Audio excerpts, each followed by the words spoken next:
the home paint booth. Two-car garage.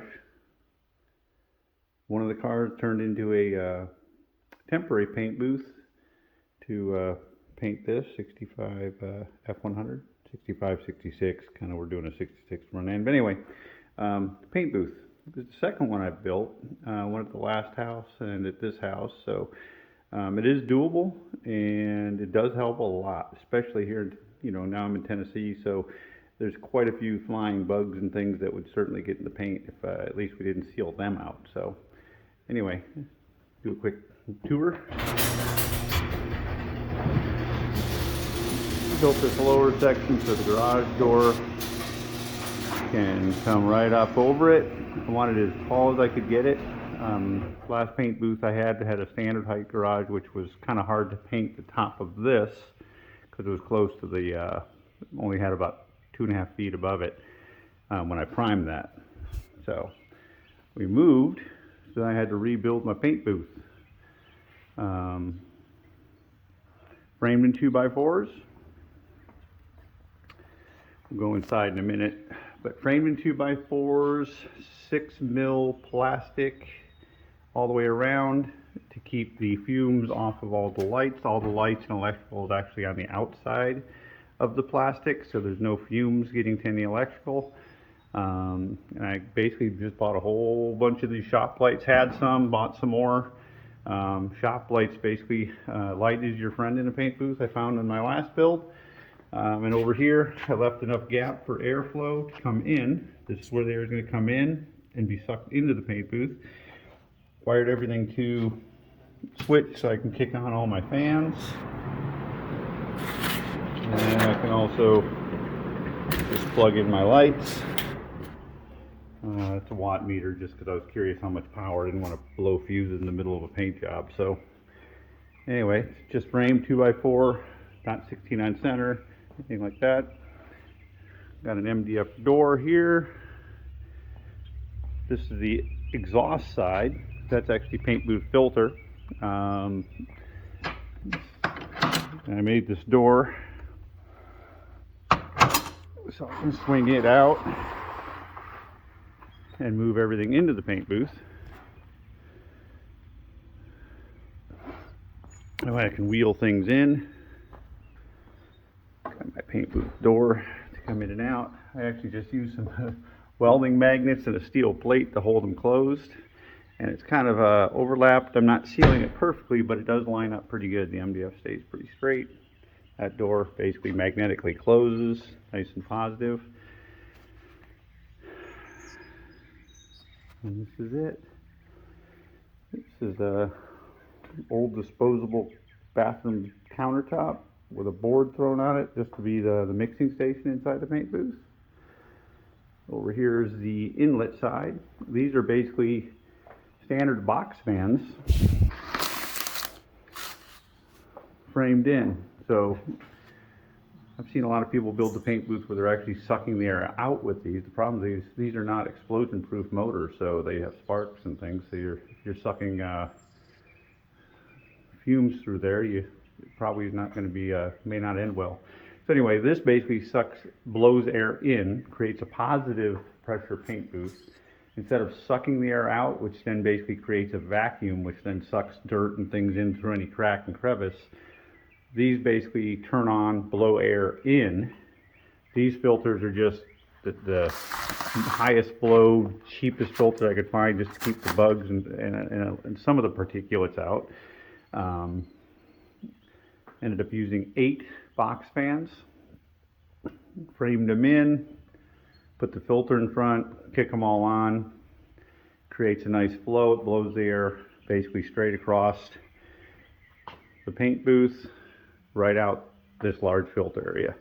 The large filter area helps a lot because it keeps the airflow even. So all the air there's not one particular place that's really fast or slow. So as you paint, it basically just has a nice gentle breeze through here, which then brings all the fumes out. And so far this thing has worked pretty well. Lighting is pretty good. Did the same thing on the roof. Put one above the mixing station. and I shored up. I made some of the beams thicker so that I could wire up and hang some of my parts from some metal here. It's easier to hang them, especially if you're painting both sides of fenders and things. If you just hang them, then you can get to both sides. This is the air station. Plumbed it with, since it's temporary, I'm ripping it out. I plumbed it with a 1/2-inch PVC. Got shut-off valves there. Got my own pressure regulator here, secondary. Air, water, and oil separators, plus a desiccant filter right there, 2-quart desiccant filter, which should dry the air pretty well. So, got 2 ports of air, a hose dedicated to spraying. Don't use this for anything else but spraying. Actually, I bought a brand new one for this particular job because I want this to come out nice. The last couple things I painted didn't matter too much, just wanted to get paint on it, but this one I kind of hoping it comes out better. But otherwise, this thing flows nice air. It's not crazy loud. It's got a lot of light. Took a while, framed it all, and then when I'm all done, it's all screwed together, so I'm just going to unscrew it and repurpose the 2x4s. And of course, not sure what I'm going to do with the 8-box fans. Nobody needs 8-box fans. Now we come out, wheel that baby in.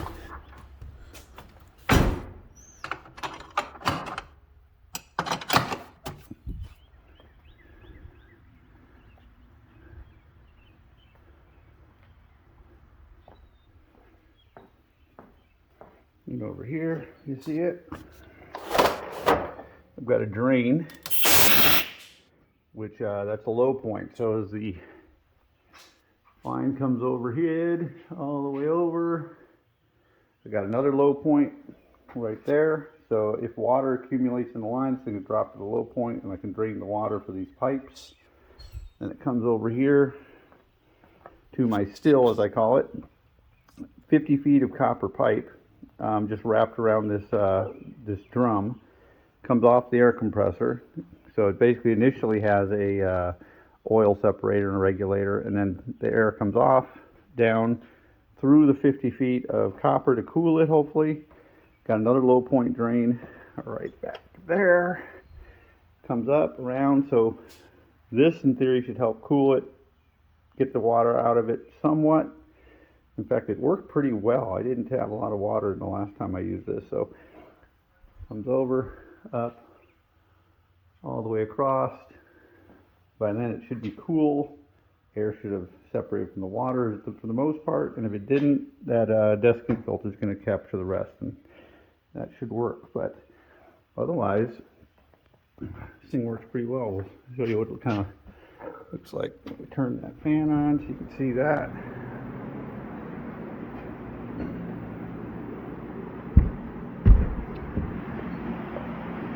Not too noisy.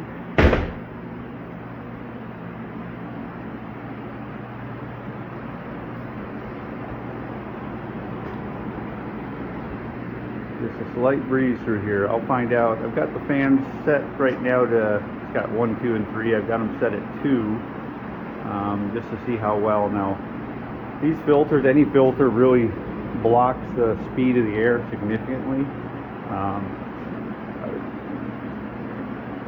The last paint booth I was able to get behind it, and I used the paint booth filter, which flows a lot better.